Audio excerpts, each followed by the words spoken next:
For Donna London and Greg Burke of northern Minnesota, getting calls from debt collectors was something that happened to other people. Just perfect credit. I stayed on top of all my bills. But when the economy began slowing down in their small town, Donna's cosmetology business dried up, and one maintenance worker's salary wasn't enough to support 3 young children. I did use the card to pay the bills, and it was just a safety net for me for a while. The card she's talking about was a store credit card that came pre-approved in the mail, ready to use with just one phone call. We weren't buying anything extravagant. Food, toilet paper, nothing that wasn't absolutely necessary. Soon, they fell behind and got trapped in the common cycle of credit card debt. With late fees and a 25% interest rate, the balance ballooned to $9,000, and they could no longer even make the minimum payments. It's very humiliating. Once they stopped paying the bill, the store hired a debt collection agency, Academy Collection Service, to take over. They were calling our house at least 10 times per day. Like most collection agencies, Academy works on commission, so there's an incentive to be persistent. But there's also a federal law to protect consumers from overly aggressive collectors. For example, a debt collector can't call late at night, lie, swear, or tell anyone about the money you owe. The idea is to protect consumers from harassment.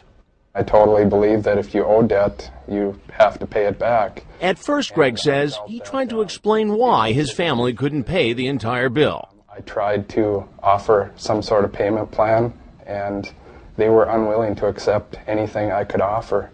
The calls kept coming for months, all through the Christmas season.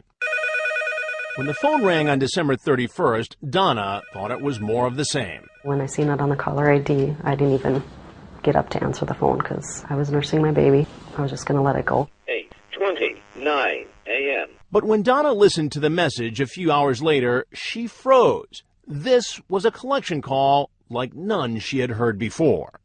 Ever been raped? Yeah.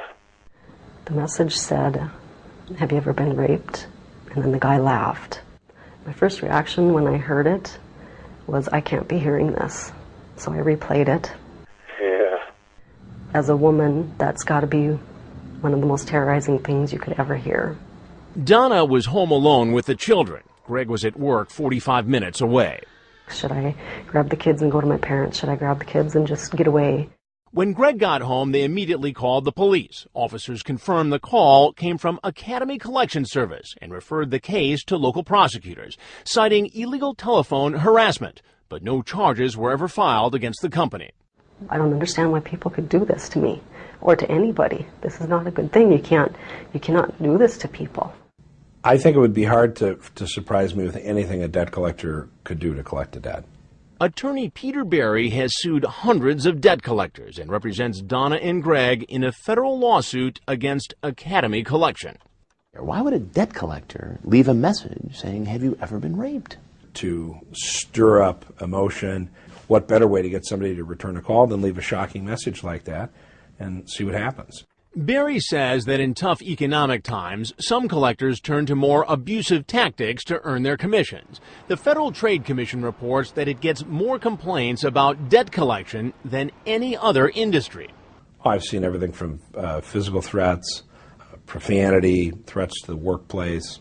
But isn't the reality that if people paid their debts, they wouldn't put themselves in a situation where they could be potentially abused by a debt collector? Sure, debt collectors are entitled to collect what's due and owing to them, but consumers have a right to be treated with truth, fairness, dignity, and respect.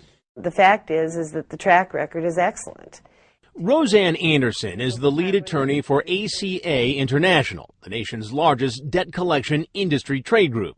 We asked her about that message allegedly left by someone at Academy, a member of her organization. Ever been raped? Yeah. That is insane.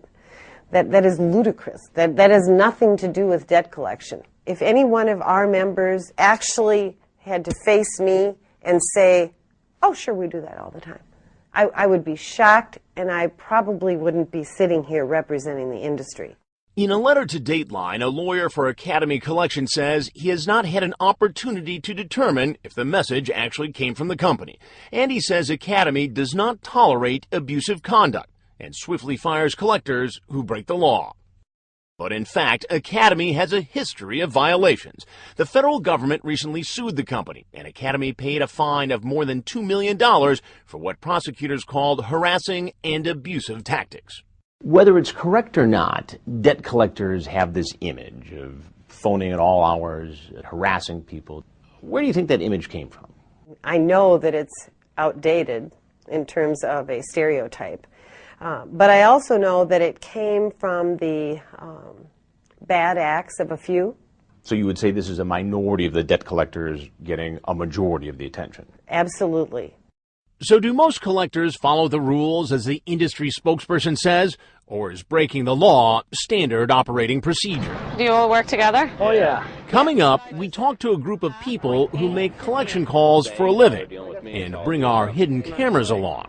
It's worth it for people still to be illegal and collect money.